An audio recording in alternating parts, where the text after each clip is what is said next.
सीधा सवाल है, क्या ब्रह्मचर्य सच में तुम्हें अट्रैक्टिव और कैरिज्मेटिक बना देता है? क्योंकि आजकल तुमने भी सुना होगा, नो फैप से ग्लो आ जाता है, ब्रह्मचर्य से लड़कियां अट्रैक्ट होती हैं, ऑरा स्ट्रॉन्ग हो जाता है। लेकिन ईमानदारी से बताओ, क्या ये सब सच है या सिर्फ इंटरनेट का हाइप है? क्योंकि रियलिटी में तुमने ऐसे लड़के भी देखे होंगे जो ब्रह्मचर्य फॉलो करते हैं फिर भी सोशली ऑकवर्ड होते हैं, उनमें कॉन्फिडेंस नहीं होता और कोई उन्हें नोटिस भी नहीं करता। तो फिर सवाल उठता है, अगर ब्रह्मचर्य इतना पावरफुल है तो हर बंदा अट्रैक्टिव क्यों नहीं बन पाता? और दूसरी तरफ कुछ लोग ऐसे भी होते हैं जो कुछ बोलते नहीं, बहुत ज्यादा स्मार्ट भी नहीं होते, लेकिन उनकी प्रेजेंस ही काफी होती है। लोग उन्हें नोटिस करते हैं, उनकी तरफ नेचुरली खिंचते हैं। तो आखिर डिफरेंस कहाँ है? क्या अकेला ब्रह्मचर्य काफी है या कुछ और भी चल रहा होता है बैकग्राउंड में? और सबसे इम्पोर्टेंट, क्या अट्रैक्शन कोई इफेक्ट है या एक बाय प्रोडक्ट है किसी और चीज का? आज हम हाइप नहीं करेंगे, क्लियर, ग्राउंडेड और रियल बात करेंगे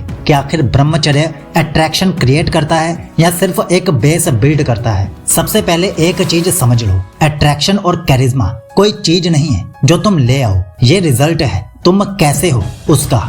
आज ज्यादातर लड़के क्या करते हैं? अट्रैक्शन को हैक करने की कोशिश, कैसे बात करें, कैसे इम्प्रेस करें, कैसे कॉन्फिडेंट दिखें, इन सब में ही घूमते रहते हैं। लेकिन प्रॉब्लम ये है, वो एक्टिंग कर रहे होते हैं, अंदर से वैसे बन नहीं रहे होते। और यही सबसे बड़ा रीजन है कि अट्रैक्शन टिकता नहीं, क्योंकि सामने वाला ये फील कर लेता है कि ये नेचुरल नहीं है, ये फेक है। अब यहाँ ब्रह्मचर्य का रियल रोल शुरू होता है। ये तुम्हें डायरेक्टली अट्रैक्टिव नहीं बनाता, ये तुम्हारे अंदर से वो चीजें हटाता है जो तुम्हें अनअट्रैक्टिव बना रही होती हैं, जैसे constant distraction, weak impulses, overthinking, validation की नीड। जब ये सब धीरे धीरे कम होने लगते हैं तो तुम नेचुरली शांत होते हो, तुम अननेसेसरी रिएक्ट नहीं करते, तुम हर सिचुएशन में कंपोज्ड रहते हो। और यहीं से क्या बनता है? कैरिज्मा। क्योंकि कैरिज्मा चिल्लाने से नहीं आता, वो आता है कंट्रोल्ड होने से। जब तुम खुद को कंट्रोल कर सकते हो, तुम्हें इम्प्रेस नहीं करना पड़ता, तुम्हें प्रूव नहीं करना पड़ता, तुम्हारी प्रेजेंस ही काफी हो जाती है। लेकिन अभी भी एक कंफ्यूजन बाकी है, क्योंकि कई लोग ब्रह्मचर्य फॉलो करते हुए भी ये लेवल अचीव नहीं कर पाते। तो गलती कहाँ हो रही है? और वही नेक्स्ट लेवल समझना जरूरी है। अब यहाँ सबसे बड़ी गलती सामने आती है। ज्यादातर लोग ब्रह्मचर्य को सिर्फ कंट्रोल समझ लेते हैं, लेकिन असल में ये एक ट्रांसफॉर्मेशन है। डिफरेंस समझो, कंट्रोल क्या है? मैं नहीं करूंगा,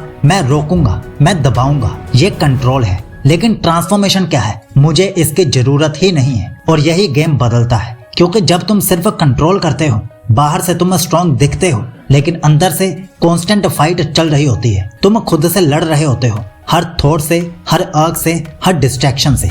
और ये इंटरनल फाइट तुम्हारी एनर्जी खा जाती है, तुम्हें टेंस बना देती है, तुम्हें अननेचुरल बना देती है। और सामने वाला क्या फील करता है कि तुम ऑफ हो, ये बंदा कंफर्टेबल नहीं है। यही रीजन है कि कई लोग ब्रह्मचर्य फॉलो करते हुए भी अट्रैक्टिव नहीं लगते, क्योंकि वो फ्लो में नहीं, फाइट में जी रहे होते हैं। अब दूसरी तरफ देखो, जो लोग धीरे धीरे समझ जाते हैं कि हर आग को दबाना नहीं है, ऑब्जर्व करना है, तो वो क्या करते हैं? वो खुद से लड़ते नहीं, वो खुद को समझते हैं। और जैसे ही ये शिफ्ट आता है, अंदर की टेंशन खत्म होने लगती है, बिहेवियर नेचुरल होने लगता है, प्रेजेंस रिलैक्स्ड हो जाती है। और यही रिलैक्स्ड प्रेजेंस असली अट्रैक्शन क्रिएट करती है, क्योंकि अट्रैक्शन एफर्ट से नहीं आता, वो शांत स्वभाव से आता है। लेकिन अभी भी एक लेयर बाकी है, क्योंकि इवन अगर तुम रिलैक्स्ड हो गए फिर भी अट्रैक्शन इनकम्प्लीट रह सकती है, क्योंकि एक और चीज है जो तुम्हारी प्रेजेंस को आइदर मैग्नेटिक बनाती है या फिर कम्प्लीटली इनविजिबल। और वही नेक्स्ट लेवल है। अब यहाँ सबसे अंडररेटेड फैक्टर आता है,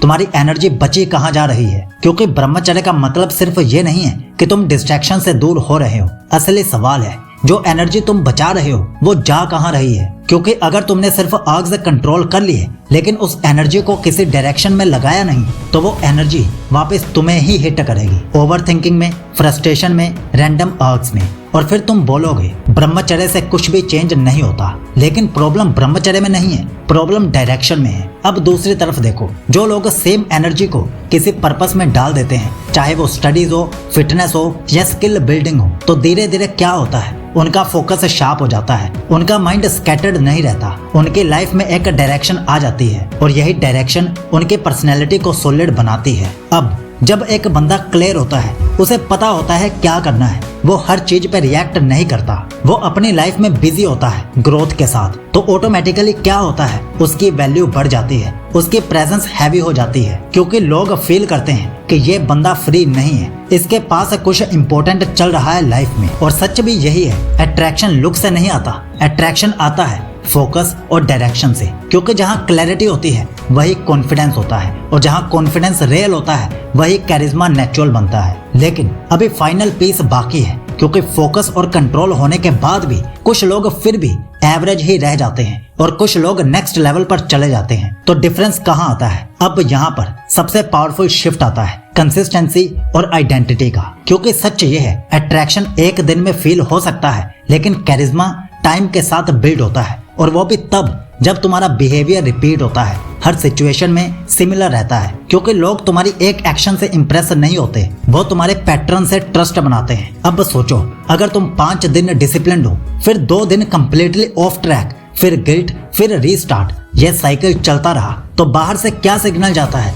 ये बंदा स्टेबल नहीं है, ये कभी भी फ्लिप हो सकता है। और यही विश्वास ना बन पाना अट्रैक्शन को डिस्ट्रॉय कर देता है। अब दूसरी तरफ, अगर तुम परफेक्ट नहीं भी हो, लेकिन हर बार रिलैप्स से जल्दी बाहर आ जाते हो, बिना ड्रामा, बिना एक्सक्यूज, बिना सेल्फ पिटी के, तो धीरे धीरे क्या बिल्ड होता है? तुम्हारी एक सॉलिड आइडेंटिटी। तुम खुद को अलग तरीके से देखना शुरू करते हो। मैं वो इंसान हूँ जो अवेयर रहता है, मैं वो हूँ जो खुद को संभाल लेता है। और जैसे ही ये आइडेंटिटी सेट हो जाती है, तुम्हें कंट्रोल करने की जरूरत नहीं पड़ती, तुम नेचुरली डिसिप्लिन्ड बिहेव करते हो। और यही सबसे बड़ा डिफरेंस है। पहले तुम ब्रह्मचर्य फॉलो कर रहे थे, अब ब्रह्मचर्य तुम्हारा नेचर बन रहा है। और जब कोई चीज नेचर बन जाती है, वो दिखती नहीं, फील होती है, तुम्हारी वॉक में, तुम्हारी आईज में, तुम्हारे बात करने के तरीके में, और यहीं से रियल कैरिज्मा बिल्ड होता है। लेकिन अब फाइनल सवाल बचता है, क्या तुम इसे टेम्परेरी एक्सपेरिमेंट रखोगे या इसे अपनी आइडेंटिटी बना लोगे? क्योंकि यही से डिसाइड होता है, शॉर्ट टर्म चेंज चाहिए या लाइफ टाइम ट्रांसफॉर्मेशन चाहिए। अब सीधी बात, ब्रह्मचर्य तुम्हें अट्रैक्टिव नहीं बनाता, वो तुम्हें फेक होने से बचाता है। और जब फेक लेयर हटती है, तब तुम्हारा रियल वर्जन सामने आता है। यानी अट्रैक्शन कोई मैजिक नहीं है, वो साइड इफेक्ट है क्लैरिटी, कंट्रोल और कंसिस्टेंसी का। तो अगर तुम सिर्फ इस माइंडसेट से ब्रह्मचर्य कर रहे हो कि मुझे अट्रैक्टिव बनना है, मुझे अटेंशन चाहिए, तो ईमानदारी से बताता हूँ, तुम सेम लूप में फंसे रहोगे। लेकिन अगर तुम ब्रह्मचर्य को इस माइंडसेट से करोगे कि मुझे खुद को मास्टर करना है, मुझे अपने माइंड पर कंट्रोल चाहिए, तो अट्रैक्शन तुम्हारे पीछे आएगा, तुम्हें उसके पीछे भागना नहीं पड़ेगा। और यही डिफरेंस है चेजिंग वर्सेस बिकमिंग का। अब डिसीजन तुम्हारा है, क्या तुम सिर्फ बाहरी रिजल्ट्स के पीछे भागोगे या अंदर से इतना स्ट्रॉन्ग बनोगे कि रिजल्ट्स तुम्हें खुद फॉलो करें। और अगर तुम सच में सीरियस हो ब्रह्मचर्य की जर्नी को लेकर, तो नीचे डिस्क्रिप्शन और पिन कमेंट में हमने एक 100 डेज ब्रह्मचर्य ट्रांसफॉर्मेशन रखी है, step by step 14 powerful routines के साथ, जिसमें तुम्हें क्लियर मिलेगा डेली क्या करना है, कैसे अर्ग्स हैंडल करने हैं, कैसे माइंड को ट्रेन करना है, और कैसे इस पाथ को सस्टेनेबल बनाना है। क्योंकि बिना सिस्टम के मोटिवेशन 3 दिन में खत्म हो जाता है, लेकिन सही सिस्टम के साथ ट्रांसफॉर्मेशन ऑटोमेटिक हो जाता है। तो अब बस एक काम करो, कमेंट में लिखो ब्रह्मचर्य इज ऑन, और ऑनेस्टली बताओ तुम कितने दिन का ब्रह्मचर्य चैलेंज स्वीकार करने वाले हो। और ये रही हमारी पूरी ब्रह्मचर्य प्लेलिस्ट, जिसमें आज तक की सारी ब्रह्मचर्य वीडियोस हमने ऐड कर दी हैं। आपका ब्रह्मचर्य शुभ हो।